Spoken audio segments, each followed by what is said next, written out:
आपको किसी कैदी को सजा देने में कितना समय लगा? आप तुरंत देते हैं क्या? फिर वो तो बहुत बड़े न्यायाधीश हैं, अनंत ब्रह्मांडों का हिसाब किताब है।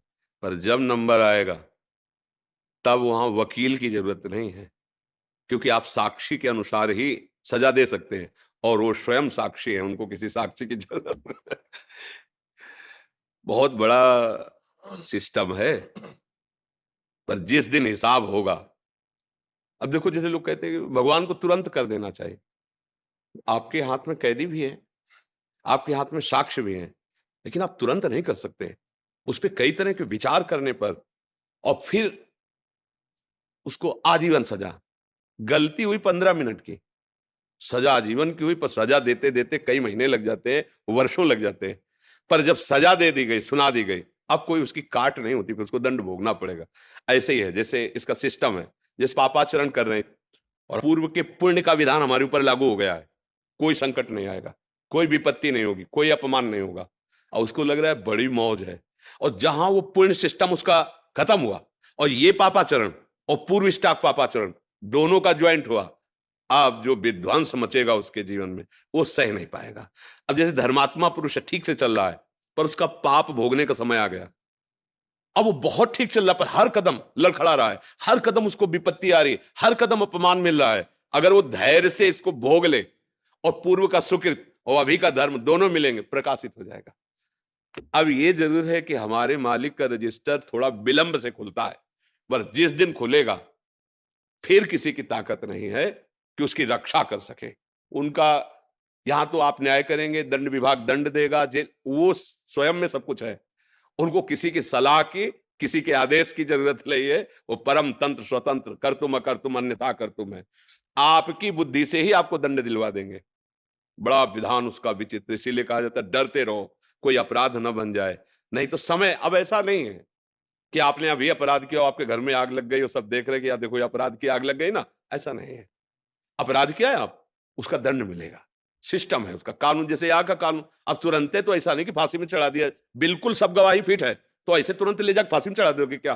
पहले आपके द्वारा वो पूर्ण निरीक्षण होगा, हाँ बिल्कुल साबुत पक्के हैं, बिल्कुल गवाही पक्की है, अब उसका निश्चय करके। इसीलिए कई जन बैठते हैं, कई अदालतों का स्वरूप भी है, इससे ऊपर फिर इससे ऊपर फिर, मतलब उसको बिल्कुल निश्चित अपराधी को दंड मिलना चाहिए और जो अपराधी नहीं है उसको मुक्त करना चाहिए। इसके लिए बड़ा विधान। अच्छा यहाँ तो धोखा भी हो सकता है, साक्ष्य गलत उपस्थित कर सकते हैं, और आपने देखा है नहीं साक्ष्य के अनुसार लेकिन वो तो साक्षी है, वो स्वयं साक्षी है, वो सबके हृदय में बैठा हुआ देख रहा है। पर ये जरूर है कि रजिस्टर थोड़ा विलंब खुलता है, क्योंकि ऑफिस बहुत बड़ी है, अनंत ब्रह्मांडों का हिसाब किताब है, तो इसलिए उनसे कहने की जरूरत नहीं है। वो आपकी भी बुद्धि में बैठे हुए है और चराचर जगत की बुद्धि में। तो इसलिए जो भगवान आपको प्रेरित कर रहे हैं, आप अपने धर्म का पालन करते हुए सत्य पे चलिए, तो आपकी बुद्धि में ही सारथी बने बैठे हुए हैं वो, आपके ही हृदय में बैठे हुए हैं वो। देखो बहुत ध्यान से सुनना, भगवान की छाती से धर्म प्रकट हुआ है और भगवान की पीठ से अधर्म प्रकट हुआ है। दोनों भगवान से प्रकट हुए हैं और ये सृष्टि क्रम है। बोले भगवान ने अधर्म रचा ही क्यों? दिन है तो रात है, स्तुति है तो निंदा, इसी को तो माया भगवान ने रचा है, इसी को खेल रचा है। अब जीतो, निगेटिव पॉजिटिव दोनों रच दिए, अब किस पे चलते हो? सुमति कुमति दोनों रच दिए, धर्म अधर्म दोनों। खेल तो तभी होगा ना, विपक्ष ना हो तो खेल कैसा? तो ये खेल है जगत, इसमें दो पार्ट रखे गए। आप किधर चलना चाहते हो? एक पक्ष अधर्म का है, और दोनों उन्हीं के हैं, और कभी अधर्म को बलवान बना देते हैं और कभी धर्म को बलवान बना देते हैं। ये उनका खेल चलता रहता है। भला उस ईश्वर के खिलाफ कोई एक कदम रख सकता है? नहीं। अब जैसे कहते कि भगवान भी चाहते हैं, नहीं, भगवान ने दो पावर दिए हैं, दो पावर दे दी, एक अधर्म को और एक धर्म को। अब आप किसको स्वीकार करके चलते हो? देखो, जो दुनिया को दुख पहुंचा रहे हैं उनके भी बहुत अनुयायी हैं, और जो दुनिया को सुख पहुंचा रहे हैं उनके भी बहुत अनुयायी है। ये दोनों अनुयायियों भेजता कौन है? इन दोनों को पावर कौन दे?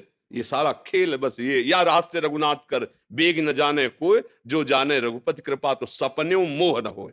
अपने कर्तव्य का पालन करो। तुम्हें इस संसार रूपी नौटंकी में कौन सा स्वांग दिया गया है, उसको देख लीजिए। जगन नाटक वैभवा, गोपाल शास्त्र नाम में ये जगन नाटक भगवान का वैभव प्रकाशित, तुम्हें स्वांग क्या दिया गया है? जज का। तो जितना तुम्हें ज्ञान दिया है उसके अनुसार तुम्हें न्याय करना, ये भगवान की पूजा होगी। भगवान का स्मरण करते हुए किसी के धन या किसी के बल प्रभाव से दब करके न्याय नहीं, भगवद आश्रित होकर सत्य पे, ये भगवान की पूजा होगी। और जब भगवान प्रसन्न हो जाएंगे तो इस स्वांग से आपको मुक्त कर देंगे। चलो हमारे इस खेल से हटो, त्रिगुणात्मिका माया के, आओ परमानंद खेल में खेलो। अलग अलग खेल है, ये मायाकृत खेल है और एक दिव्य प्रेम लीला है भगवान की, जो भगवान की चिदानंद धाम में निरंतर होती रहती। बड़े बड़े महाभागवत भजन करके वो उसे प्राप्त करते हैं। तो उनसे कहने की जरूरत नहीं है, वही सब रूपों में अपना विस्तार करके खेल रहे हैं। निवेदन है महाराज जी, हाँ जी, एक बार हंस दीजिए आप हाथ ऊपर करके। नहीं तो ऐसे कैसे हंसने, मतलब अब जैसे कोई ऐसी बात आवे ना, अब जैसे रोल में हंसला हो तो अलग है, ये जो हंसी होती है ना, ये आनंद की छकन में होती है। जैसे कोई भागवतिक बात कही और एकदम हृदय आनंदित हो गया, उस वो एक अलग। अब जैसे बनावटी में हंसा जाता है ना, तो उसमें स्वाद नहीं होता है। नहीं देखो ना, जैसे नाटक में भी तो हंसते हैं, तो उसमें स्वाद थोड़ी होता है। एक ब्रह्मानंद की छकन में, भगवदानंद की छकन में जो हंसी आती है, वो लुभायमान करती है। और ऐसे हंसना लुभायमान तो कॉमेडी नहीं, कॉमेडी कहते, क्या कहते हैं? हाँ, मैं अंग्रेजी नहीं।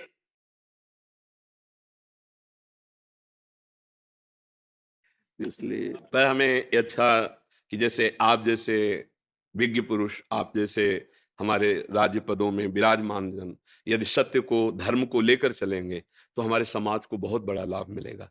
क्योंकि अगर जो आप जैसे बड़े पदों में बैठे हैं, अगर आप धर्म को नहीं जानेंगे, सत्य को नहीं जानेंगे, तो कहीं न कहीं आप किसी के दबाव में आ सकते हैं, धन के दबाव में आ सकते हैं, किसी के बल के दबाव में आ सकते हैं। और अगर आप धर्म को जानेंगे, तो आपको फ़ोन भी आवे कि फिर हम आपको देख लेंगे, कुछ नहीं हो सकता।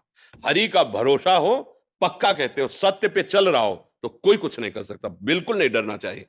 अब अगर हमसे अधर्म हुआ है और वो ओपन नहीं हुआ, प्रकाशित नहीं हुआ, तो फिर हम ठीक करते हुए भी फंस जाएंगे। वो जो दंड हमें मिलना चाहिए, तो इस समय हमने एक अपराध नहीं किया पक्का, पर वो जो प्रकाशित नहीं हुआ पाप, अब वो आया है। इसीलिए जो विज्ञ जन होते हैं चुपचाप सह लेते हैं कि ठीक भाई, हमसे गलती नहीं, पर हम जानते हैं कोई ना कोई गलती हमारी है, क्योंकि वो जो साक्षी है वो हमें दंड दे